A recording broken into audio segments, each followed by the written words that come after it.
I remember when I was studying in Syria, I used to have to go through the Souk Hamidiyya, which is the main souk, very classical, old, covered souk. You had to go through that. That was the shortest way from where the taxi dropped you off to get to Jami al-Umawi. And there's this guy on the right-hand side towards the end, and he used to, I don't know what he said. There was this expression all day. He would be selling these clothes. And there's this expression, everybody knew him in the market for making that statement. I can't remember, but it's like all day long he is making that expression, all day long. I don't know what he's saying, is this weird word, just keep saying it. Some people do that to kind of become known and associate themselves with a certain product.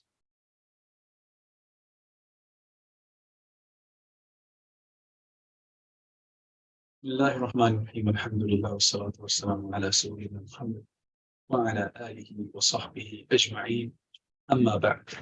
We were discussing speaking less, spoken less. And he was discussing how easy it is to speak and say things and get carried away. Allah Ta'ala forgive us. And then he says, necessary speech is fine. Did we discuss explanation of necessary? What is necessary speech? Okay. Necessary here means a need that if refrained from will result in harm.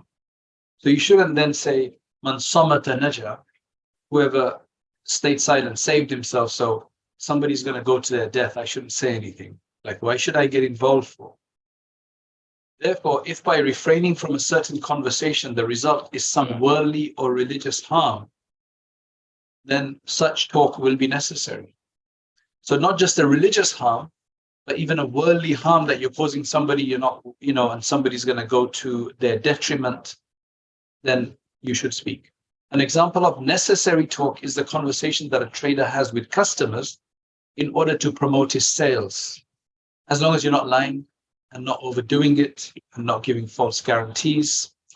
I got a call this morning from a person who was asking about a particular form of speech manipulation where you use certain language, certain words, certain expressions while making certain gestures. What that does is that is seen to psychologically motivate somebody to consider you, for example, to be an authority, if you're trying to sell your service, or to encourage them to buy the product. It's just certain psycholinguistic words that you use, which hit at the right time in an emotional way, and it makes them loosen up and buy something from you. Does anybody remember what it's called? I forget what it's called. Neuro-linguistic programming, Ustad. Yeah, neuro-linguistic, so NLP, neuro-linguistic programming. So he's asking whether that's halal or not. So I said there's nothing wrong with it as long as you're not being deceptive. It's just a means. It's just a efficient means. It's just a tried and tested means. It's just balagha. It's just inna min al-bayani la-sihr. That part of speech is magical. If you figure out ways to convince people, that's great. As long as you're not convincing them of the wrong thing. As long as you're not deceiving them. As long as you're not forcing them to buy something that they don't want or they don't need, that is harmful for them, then it's that the means itself is not a problem. It's just what you do with it, which is an issue. I think some people have an issue that they think that it's some kind of hypnotism or it's some kind of jinn or it's some kind of sorcery or bewitching somebody. It's not. But it does sound close to it. That's why the Prophet said, "Inna min al-bayani la sihra." So an example, then he says, necessary conversation of this kind has absolutely no detrimental effect on the heart. The heart does not darken the slightest bit by necessary talk. Necessary, not mubah, but necessary. The illustrious Gnostics have found that even a full day spent in necessary talk would not adversely affect the heart. Like they've actually tried and tested it and, oh, my heart has not changed. An auctioneer can spend the entire day in selling by means of talking. He has to 20, 20, 20, 25, 25, 25. Good. You wonder if they do that at night in their sleep because they're so used to it, right? But such talk will not darken the heart one iota because such talk is necessary. On the other hand, a single statement spoken unnecessarily will darken the heart. I remember when I was studying in Syria, I used to have to go through the Souk Hamidiyya, which is the main souk, very classical, old, covered souk. You had to go through that. That was the shortest way from where the taxi dropped you off to get to Jami al-Umawi. And there's this guy on the right-hand side towards the end, and he used to, I don't know what he said. There was this expression all day. You would be selling these clothes. And there's this expression, everybody knew him in the market for making that statement. I can't remember, but it's like all day long he is making that expression, all day long. I don't know what he's saying, is this weird word, just keep saying it. Some people do that to kind of become known and associate themselves with a certain product. I don't know if that's detrimental or what, because he's literally saying that for 10 hours a day, for example. There's no purpose behind it, like at least in a auction, there's response and there's a reaction and so on. Here, this is literally just saying the same, like the barking of a dog. Now, instead of that, as we've said before, we just said, Ya Allah, Ya Allah, Ya Allah. Allahumma salli ala Sayyidina Muhammad, salli ala Nabi, salli ala Nabi. There'd be some benefits. But I'm not going to say what he's doing is haram either, because that's his way of attracting people. There's so many shops. So rather than having all of these touts that go out and try to push you in, like right now in Saudi, compared to 10 years ago, even 10 years ago, the perfume shops have just exploded. Just like in England, dessert places have exploded. Where there used to be 3 or 4 companies, main companies before, 3, 4, 5 maximum, now there's like 30 companies. Every second or third shop is a perfume shop, because this is all luxury. People have lots of money, that's why they're able to. And what happens is that as you're going past these places, the touts from inside, they literally stand in the middle and they shove perfume into your hand or into your mouth, in your face. And even if they don't get it, that you don't have time. So they'll follow you and they'll say, just try it, it's for free, take this at least. And the problem is that it creates a bit of a religious conundrum, because you shouldn't refuse perfume. You go past there 5 times a day, they'll do the same thing, because they don't know who's going past, who's not, because they're just doing it to everybody. Now, that's why I think that there's a bit of a hassle in that, because you're hassling people, you're doing iza'aj, you're definitely doing iza'aj, you're coming in people's way. So at least this guy is not doing that, he's just attracting your attention. You can just ignore that though. The Sharia's prescription for reducing speech does not mean sealing the mouth completely. Otherwise, Allah wouldn't have given us a mouth.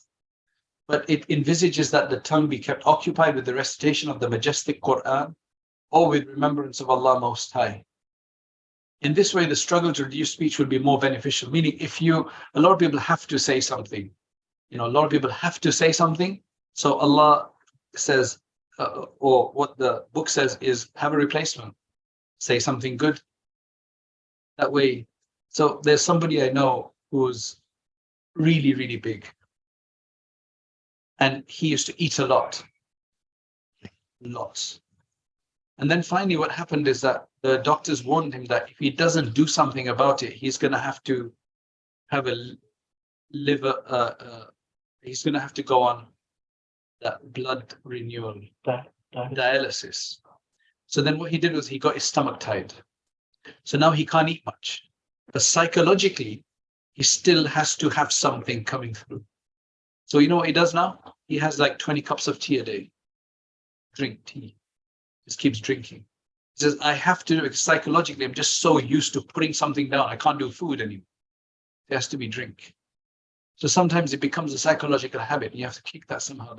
That's why he's saying that if it's a psychological habit that you like talking too much, and some people do, they just have to find better things to talk about. I've sat with different ulama, different awliya, different ulama, and some are very silent. They don't do small talk. There's others, mashallah. I remember I traveled with somebody who's a khalifa of someone else from, I think it was London, a conference to up north. For the 3.5, 4 hours, he kept us entertained with anecdotes, religious anecdotes. Some people can do that. They give you lots of but that's just their way of the gift of the gab. Alhamdulillah. At least they're not wasting time saying other stuff. So it's religious banter, you could say. Yeah. The opposite. Yes, Sufi Sahib is Qalil. Qalilul Kalam. One of us, when you get him started, he can, but he's not, that's just because he likes to share. He's not a talkative person usually. He's not somebody who will just go on about stuff. There's some people they can't help going on, they have to talk. And some people, I don't know how they do it. They can literally start a conversation and continue a conversation with anybody. With anybody. With a newcomer for half an hour, no problem, or more. I can't do that. You have to find a common goal. You struggle sometimes. There's a good and bad of everything. Anyway, in this way, the struggle to reduce speech will be most beneficial. By means of this struggle, the tongue remains detached from sin. The habit of nonsensical discussion is reduced or eliminated. And along with it, limitless spiritual rewards are obtained. By constantly engaging the tongue in remembrance, such benefits are reaped, which are unobtainable by remaining silent. So he gives us an amazing. Now, he says, what is the remedy of speaking too much? Prior to speaking, ponder for a few moments. It's very difficult. Prior to speaking, think for a few minutes. It's so difficult. Because people just speak spontaneously if you're used to speaking. Endeavor to understand whether Allah Most High, who is the hearing and seeing, will be pleased or displeased with what you are about to say. So if you find that difficult, the only way you can sort this out is after you've spoken. Then at least regret it and introspect. Slowly, if we do that each time that we've gone overboard, then that will actually help us retrospectively actually control ourselves before speaking. Otherwise, it's very difficult to start controlling yourself before speaking unless we reflect over it after speaking too much, each time. If this method of contemplation is adopted before speaking and then the lower self urges one to indulge in sinful or nonsensical talk, confront it with courage and suppress the urge. A lot of the time, I will say, I can say this, I've got lots to say, but I'm not going to say it because I don't think there's a benefit in saying it.